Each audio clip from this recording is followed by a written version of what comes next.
Writing the code is now a standard work culture of any DevOps SRE team, right? It has become a habit compared to the previous days when you always click on a button when you want to get things done, or you always have to execute a command.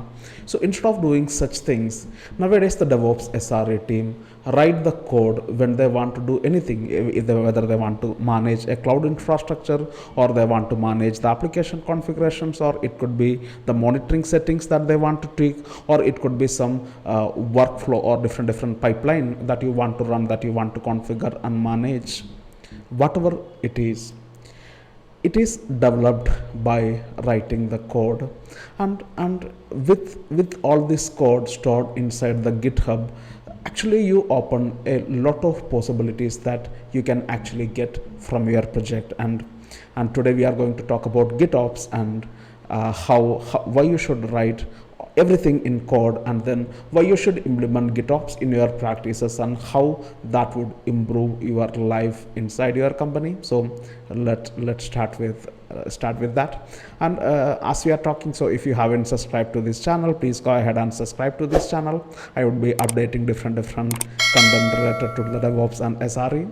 So go ahead and subscribe, and let's talk about what is GitOps.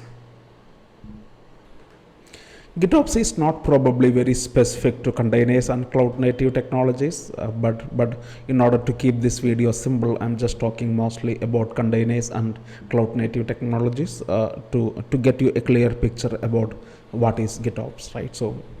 So think about this. I mean, mostly when you are using containers, it has become a habit of most DevOps SRE to write code, right? For example, if you are using Kubernetes, when you want to create a deployment, when you want to create a service, or any resource that you want to create inside your Kubernetes cluster, you would be writing the code in terms of YAML files and then storing them inside the GitHub. And similarly, sometimes you want to make some modification to the cloud infrastructure that Kubernetes do not directly manage. For example, you want to create a Kubernetes cluster, or you want to manage some databases that you run in the cloud, or some network policies and things like that. You can use tools such as Terraform, and then you write the code, and then Terraform can process your code and make changes to the infrastructure in the underneath cloud. And when we talk about configurations, again, right, when it comes to Kubernetes configurations, by default it's your habit to write them inside YAML files, whether it is a config map or secret, right? Basically, whatever your application need, you provide them dynamically at the time of running the applications. And that would also include different settings of the image that you want to run, or the version that you want to upgrade the application into, or any environmental variable, or different files, right? A lot of configurations also you write when you run or deploy your applications into different infrastructure that you own. And those configurations are by default you write them inside Kubernetes, and you might even use tools such as Helm or Customize to simplify these configurations further. But whatever, they are all code, right? You can assume they are code. And the same thing goes to the security. Maybe not every part of the security can be written as plain text code, but probably a good amount. For example, the Kubernetes admission controllers, or right, a lot of things. There are tools such as Kyverno that allows you to write some policies inside the Kubernetes, right? And it's not only for security. Even a lot of people, when you want to make some tweaking in the network, you can write network policies, you can write them as code. And then your CI/CD pipelines, or different pipeline or workflow that you want to automate, right? You might be using tools such as Jenkins, or you could be using some cloud native tools such as Tekton, right? In either case, it is possible that you can write the code or the pipeline that you want to develop and execute. You can write those pipelines as code, right? And then you can store that code in GitHub. And monitoring, when it comes to monitoring, you are using Prometheus and different service monitor that you want to configure. Again, you write the code, store them in Git. So you can say, and most of these use cases is related to Kubernetes. But even if you are not using Kubernetes, most of the tool today, if you are using Ansible, or most of the tools today that you use in order to manage your configurations and SRE DevOps work, it can be written as code, and it can be stored in Git. So what is the advantage of doing that? If you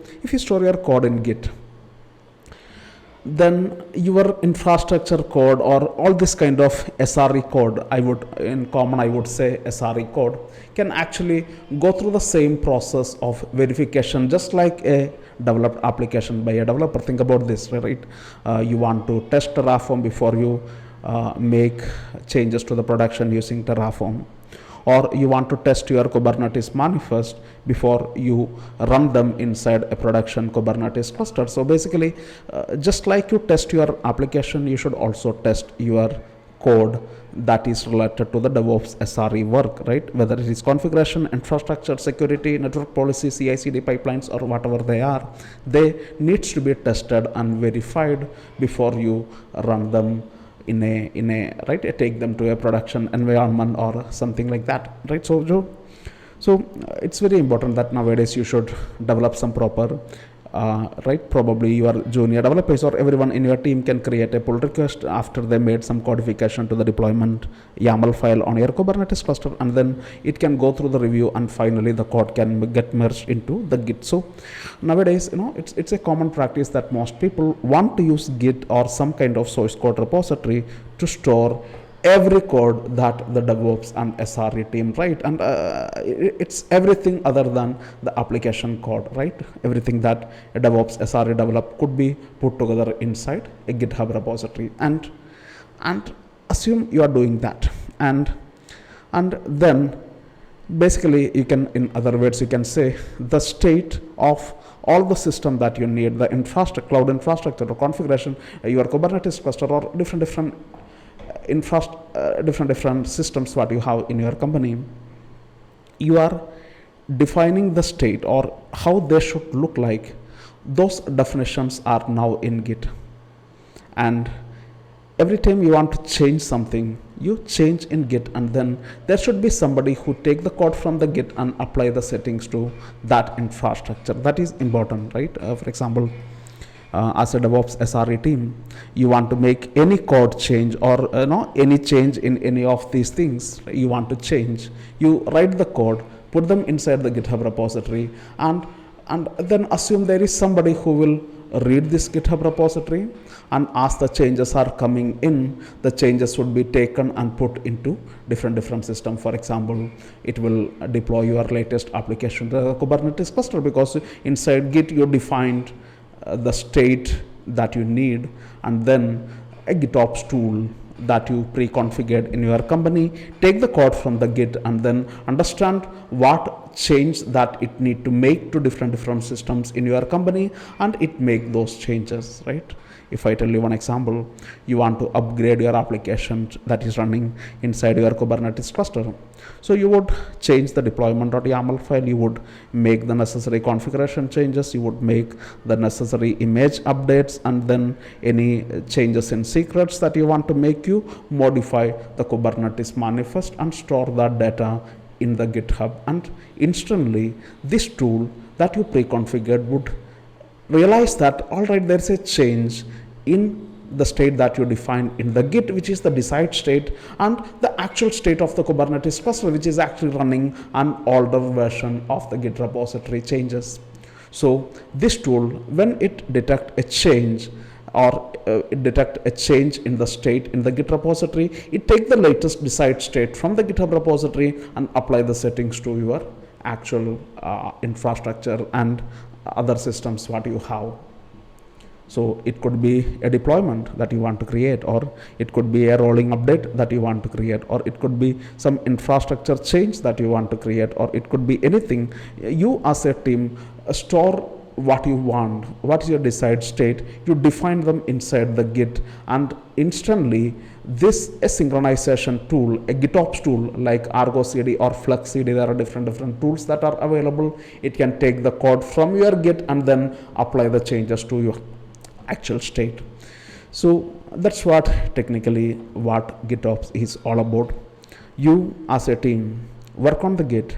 Whenever you want to change something, make the code change in Git, and that would become the desired state of your systems, and then automatically once you probably it could be a master branch that where at the end, maybe after a junior developer make a code change, it need to go through a code review and process like that, and finally inside the Git you modify a branch, for example a master branch, and there is a GitOps tool which is fetching the master branch, and every time a change come to the master branch, it will take the master code changes and then update all your systems that listens to the master branch. So that way the work is simplified. You don't need to run a command like kubectl, or you don't need your CI/CD system to run the command, or you don't need to click a button every time you want to make some change into your systems. You always work on the Git repository. So that would simplify the work culture, and a lot of things get improved. If you want to roll back, it's much easy to roll back, right? Because the states are defined in Git. You just go back to the previous commit in Git, and then automatically the system will update your infrastructure back. So roll back, and then it also improve, right? Your developer does not need to have access to those systems in production, right? Because only the GitOps tool which watches your code, take the code from Git and make changes to the system. So the authorization and authentication you can manage only on the GitOps tool level. Not every engineer in your team need to get access to those production system, but only this particular tool which take care of the synchronization. And when I talk about this tool, it could be Argo CD, Flux CD, or if you are not using Kubernetes, if you are using traditional environment, things are much difficult but still achievable, right? Most of these things I talked about, I used Kubernetes example most of the time, but think about this. Even if you are not using Kubernetes, this can still be achieved. You can configure a Jenkins job which will continuously pull the data from the GitHub and then make changes to the systems.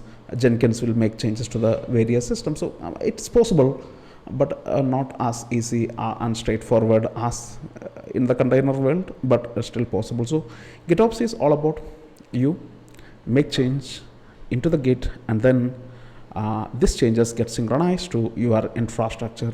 Different parts of your infrastructure and systems get modified based on that. So that's pretty much I wanted to talk about today. And like I said, if you think this video supported you, please go ahead and like this video, and also subscribe to the channel if you haven't subscribed to it yet. And I would be posting more video, and also let me know what is the next video that you might want to see inside this channel. For example, I can also share some, okay, all right, I can also do a video on GitOps, practical examples of GitOps using Argo CD or Flux CD or some GitOps tool, and I can demonstrate some practices. Just let me know if you want me to do a video on that, right? And with that, I will wind up today, and I'll see you tomorrow, next week sometime, with a new video. So stay tuned and subscribe to the channel, and see you till then. Bye bye.